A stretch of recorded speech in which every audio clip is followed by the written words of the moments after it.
స్థానిక సంస్థల సమరానికి సై అంటోంది బీజేపీ. పార్లమెంట్ ఎన్నికల మాదిరిగానే స్థానిక సంస్థల ఎలక్షన్ను సీరియస్ గా తీసుకుంటోంది. గ్రామాల్లో అభివృద్ధికి కేంద్ర ప్రభుత్వం ఎన్ని నిధులు ఇచ్చిందన్న లెక్కలు తీస్తోంది బీజేపీ.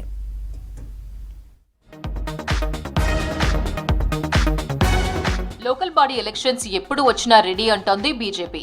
ఎక్కువ స్థానాలు గెలుచుకునేలా ఇప్పటి నుంచే ప్లాన్ వేస్తున్నారు రాష్ట్ర బీజేపీ నేతలు. గ్రామాల్లో కేంద్ర ప్రభుత్వ నిధులతో జరిగిన అభివృద్ధిని ప్రజలకు వివరించాలని భావిస్తున్నారు. ఇప్పటి వరకు కేంద్రం నుంచి ఎన్ని నిధులు వచ్చాయన్న దానిపై లెక్కలు తీస్తున్నారు. బండి సంజయ్ పాదయాత్ర సమయంలోనూ స్థానిక సంస్థలకు కేంద్ర ప్రభుత్వం ఎన్ని నిధులు కేటాయించామన్న దానిపై ఆర్టీఐ నుంచి సమాచారాన్ని సేకరించారు బీజేపీ నేతలు. ఆ వివరాలను గ్రామాల్లో ప్రజలకు వివరించారు. ఇప్పుడు మళ్లీ అదే పద్ధతి ఫాలో అవ్వాలని డిసైడ్ అయ్యారు బీజేపీ నేతలు. గ్రామాల్లో సీసీ రోడ్లు, స్ట్రీట్ లైట్లు, వైకుంఠధామాలు, పల్లె ప్రకృతి వనాలు, ట్రాక్టర్ల కొనుగోలు, పారిశుద్ధ్యం, గ్రామీణ మంచినీటి సరఫరా, డ్రైనేజ్ క్లీనింగ్, రోడ్ల నిర్మాణంపై వివరాలు సేకరిస్తున్నారు బీజేపీ నేతలు.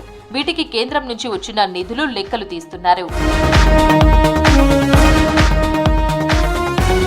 ఈ డేటాతో స్థానిక సంస్థల ఎన్నికల్లో ఓటర్లను ఆకర్షించే ప్రయత్నాలు చేస్తున్నారు బీజేపీ నేతలు.